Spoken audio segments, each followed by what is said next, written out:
Leo fahamu kwa kina ugonjwa uliomsumbua Papa Francis. Papa Francis amefariki akiwa na umri wa miaka 88. Vatican imezungumza. Kiongozi huyo wa kanisa Katoliki duniani Papa Francis amefariki dunia Jumatatu ya Pasaka April 21 mwaka 2025 akiwa na umri wa miaka 88 katika makazi yake Casa Santa Marta huko Vatican. Kifo cha Papa kimekuja chini ya saa 24 baada ya kujitokeza kwenye uwanja St. Peter's Square mjini Vatican kwa ajili ya Jumapili ya Pasaka.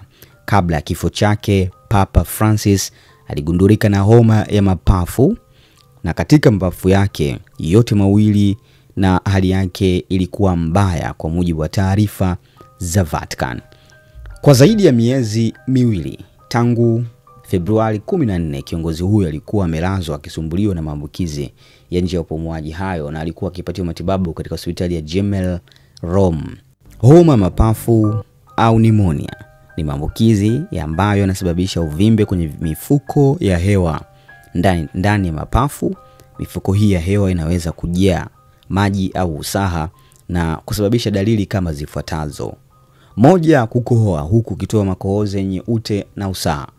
Homa, kutetemeka na kuhisi baridi kali, maumivu ya mwili, kuchanganyikiwa, kupumua kwa shida pia. Pneumonia inaweza kusababishwa na viumbe vidogo kama bakteria, virusi na fungus.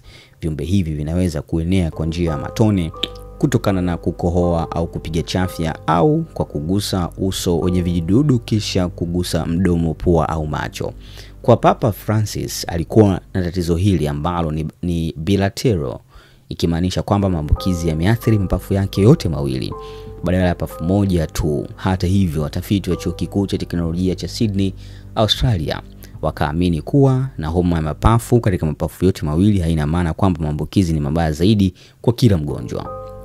Mwaka 2021 kulikuwa na takriban visa milioni 344 vya watu wenye ugonjwa huu duniani, ambamo milioni 2.1 kati ya visa hivyo vikasababisha vifo. Kati ya vifo hivyo 502,000 vilikuwa vya watoto wenye umri chini ya miaka 5 kwa mujibu wa utafiti wa kimataifa wa mzigo wa magonjwa, yani Global Burden of Disease Study.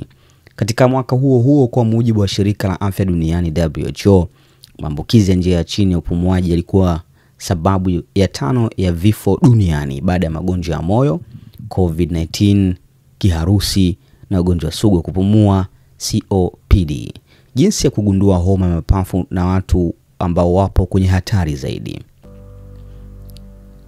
Daktari anaposhuku mgonjwa na homa ya mapafu au pneumonia, anaweza kuagiza kufanyika kwa vipimo vya damu ili kuthibitisha uwepo wa maambukizi na kujaribu kutambua chanzo chake, ingawa mara nyingine haiwezekani kubaini chanzo hasa. Mionzi ya X-ray ya mapafu inapendekezwa ili kubaini eneo lililoathiriwa zaidi, pamoja na uchunguzi wa makohozi au sampuli kutoka puani ili kutambua aina ya vimelea vinavyosababisha maambukizi. Kiwango cha oksijeni mwilini pia hupimwa kwa kutumia pulse oximetry, kwa kuwa pneumonia inaweza kuathiri uwezo wa mapafu kuingiza oksijeni ya kutosha kwenye damu. Pneumonia inaweza kuwa hatari kwa yeyote, lakini wazee wa umri wa Papa Francis wako katika hatari zaidi. Wataalamu wa afya wanabainisha kuwa umri ni miongoni mwa vihatarishi vikubwa vya kupata maambukizi makali, hasa kwa watu wenye umri wa zaidi ya miaka 65 na watoto chini ya miaka 2.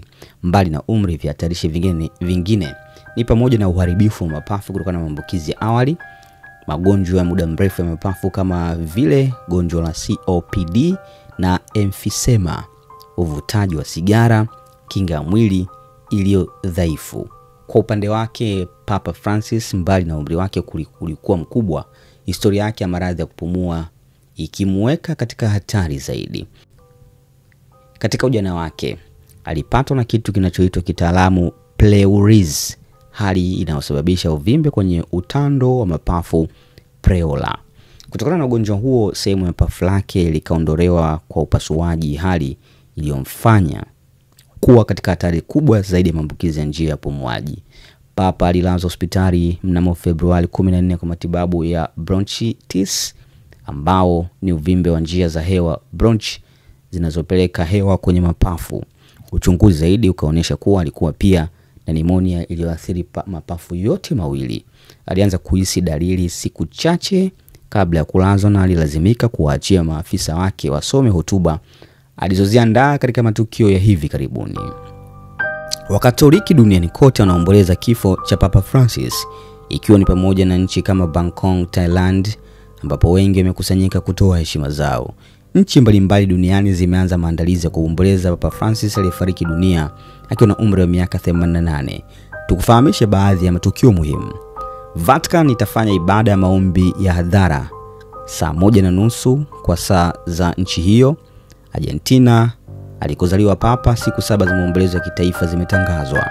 Brazil pia imetangaza kipindi cha wiki nzima cha maombolezo ya kitaifa ambacho Rais Lula anasema ni kwa ajili ya kazi yake. Lakini nchini Austria, kengele za kanisa zikalizwa kote nchini humo saa 11 kwa saa za eneo hilo. Bendera nyeusi pia zikapandishwa kutoka kwenye makanisa na majengo ya makasisi.